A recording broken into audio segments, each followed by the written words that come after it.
मुंबईतल्या प्रचार सभेत मुख्यमंत्री देवेंद्र फडणवीसांनी ठाकरे बंधूंच्या संयुक्त मुलाखतीवर जोरदार फटकेबाजी केली आहे।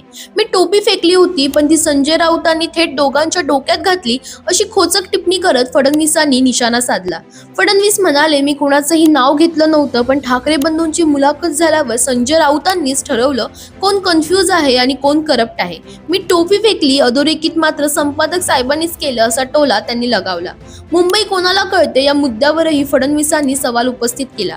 हिंदू हृदय सम्राट बाळासाहेब ठाकरे यांचा जन्म मुंबईत झाला नव्हता, तरी मुंबईची नाडी त्यांना सर्वाधिक कळत होती असं सांगत फक्त मुंबईत जन्म झाला म्हणजे मुंबई समजते हा दावा त्यांनी फेटाळला।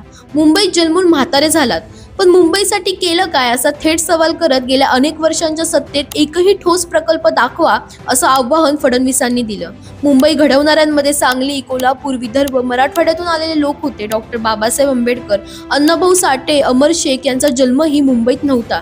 हे उदाहरण देत मुंबई ही कर्मभूमी आहे, जन्मभूमी नाही असं त्यांनी ठणकावून सांगितलं।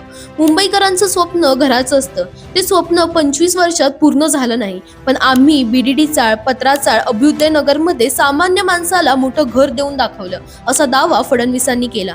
फडणवीसांची फटकेबाजी योग्य की राजकीय पलटवार, तुम्हाला काय वाटतं आम्हाला कमेंटमध्ये नक्की सांगा आणि इंडिया लीडरला फॉलो करायला विसरू नका।